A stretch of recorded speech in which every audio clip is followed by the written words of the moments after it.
ರಾಜ್ಯ ರಾಜಕಾರಣದಲ್ಲಿ ಸದ್ಯ ಅಧಿಕಾರ ಹಸ್ತಾಂತರ ವಿಚಾರ ಭಾರಿ ಚರ್ಚೆಯಲ್ಲಿದೆ. ಬೆಳಗಾವಿಯಲ್ಲಿ ಸಂಪನ್ನಗೊಂಡ ಚಳಿಗಾಲದ ಅಧಿವೇಶನದಲ್ಲಿಯೂ ಈ ವಿಚಾರ ಹಲವು ಬಾರಿ ಚರ್ಚೆಯಾಗಿದೆ. ಈ ಎಲ್ಲದರ ನಡುವೆ ಉತ್ತರ ಕನ್ನಡ ಜಿಲ್ಲೆ ಅಂಕೋಲ ತಾಲೂಕಿನ ಆಂಧ್ಲೆ ಜಗದೀಶ್ವರಿ ದೇವಿ ದರ್ಶನಕ್ಕೆ ಆಗಮಿಸಿದ ಡಿಸಿಎಂ ಡಿಕೆ ಶಿವಕುಮಾರ್ಗೆ ತಾಯಿ ಶುಭ ಸೂಚನೆ ನೀಡಿದ್ದಾಳೆ. ತಾಯಿಯ ಎದುರು ಡಿಸಿಎಂ ಡಿಕೆ ಶಿವಕುಮಾರ್ ಇಷ್ಟಾರ್ಥಗಳನ್ನು ನೆನೆದು ಪ್ರಾರ್ಥನೆ ಸಲ್ಲಿಸುತ್ತಿದ್ದಂತೆ ಹಿಂಗಾರ ಪ್ರಸಾದವಾಗಿದೆ. ಬಲಭಾಗದಿಂದ ದೇವಿ ಪ್ರಸಾದ ನೀಡಿದ್ದು ಡಿಕೆ ಶಿವಕುಮಾರ್ ಮನದ ಬೇಡಿಕೆಗಳೆಲ್ಲ ಈಡೇರಿಸುವ ಮುನ್ಸೂಚನೆಯನ್ನ ದೇವಿ ನೀಡಿದ್ದಾಳೆ. ಇನ್ನು ದೇವಿ ದರ್ಶನದ ಬಳಿಕ ಮಾಧ್ಯಮಗಳೊಂದಿಗೆ ಮಾತನಾಡಿದ ಡಿಸಿಎಂ ಡಿಕೆ ಶಿವಕುಮಾರ್, ಎಲ್ಲವೂ ಹೈಕಮಾಂಡ್ ತೀರ್ಮಾನದಂತೆ ನಡೆಯುತ್ತಿದೆ.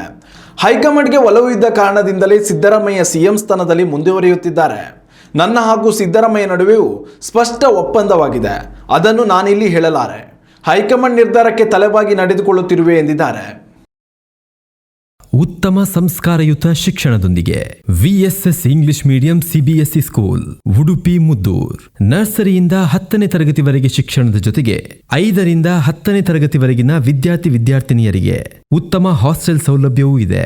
ನಿಮ್ಮ ಮಕ್ಕಳ ಪ್ರವೇಶಾತಿಗಾಗಿ ಈ ಸಂಖ್ಯೆಗೆ ಕರೆ ಮಾಡಿ.